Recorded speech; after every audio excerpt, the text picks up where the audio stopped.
ইতিমধ্যে পশ্চিমবঙ্গে 2 দফার নির্বাচন পর্ব শেষ হয়েছে। 20 মে পঞ্চম দফায় নির্বাচন অনুষ্ঠিত হবে উলুবেড়িয়া লোকসভা কেন্দ্রে।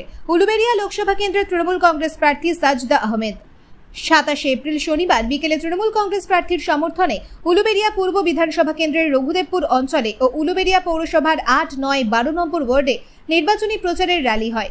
রঘুদেবপুর অঞ্চলের পাঁচলা মোড় থেকে র্যালি উলুবেড়িয়া পৌরসভার ওয়ার্ডে প্রবেশ করে। সাধারণ মানুষের সাথে জনসংযোগ করেন তৃণমূল কংগ্রেস প্রার্থী সাজদা আহমেদ।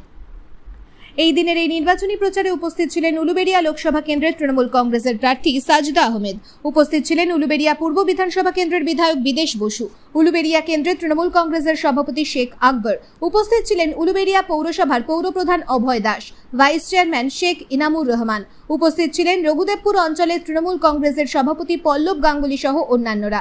উপস্থিত হয়েছিলেন তৃণমূল কংগ্রেসের বহু কর্মী সমর্থকরা। মিছিলে বহু মানুষ অংশগ্রহণ করে। এবারে দ্বিতীয়বারের প্রার্থী মমতা ব্যানার্জির আশীর্বাদ নিয়ে দ্বিতীয়বার নমিনেশন করলেন গতবারের তুলনায় আরও বিপুলভাবে জয়ী হবে এবং মানুষের জনসমর্থন যেভাবে আজকে পড়েছে, আজকে রঘুদেবপুর গ্রাম পঞ্চায়েতের মধ্য দিয়ে মানুষের জনসমর্থন নিয়ে বিশাল র্যালি বেরিয়েছে, যেটা রঘুদেবপুর অঞ্চল তথা 8 নম্বর ওয়ার্ড, 9 নম্বর ওয়ার্ড, 12 নম্বর ওয়ার্ড, 14 নম্বর ওয়ার্ড এবং 16 নম্বর ওয়ার্ড হয়ে আজকের আমাদের র্যালি শেষ হবে। গতবারের থেকে বিগত দিনের থেকে এবারে আমাদের লিড আরও আমরা 1 লাখ বেশি আশা করছি। আমি পল্লব গাঙ্গুলি, রঘুদেবপুর অঞ্চল তৃণমূল কংগ্রেসের সভাপতি। আমাদের প্রার্থী 10 তারিখে আমাদের প্রার্থী ঘোষণা হয়েছে। তারপর থেকে আমাদের প্রার্থী সাজদা আহমেদ মানুষের দুয়ারে দুয়ারে যাচ্ছেন। 7টা কেন্দ্রেই তিনি তার কর্মসূচি করছেন। আজকের কর্মসূচি উলুবেড়িয়া পূর্ব কেন্দ্রে পাঁচলা মোড় রঘুদেবপুর অঞ্চল দিয়ে শুরু হবে। শুরু হয়ে উনি 8-এ যাবেন, 9-এ যাবেন, 12-এ যাবেন, 15-এ 16-এ যাবেন। বিভিন্ন ওয়ার্ডে মানুষের সঙ্গে তিনি মিলিত হতে এসছেন, তাদের আশীর্বাদ দোয়া প্রার্থনা করতে এসছেন।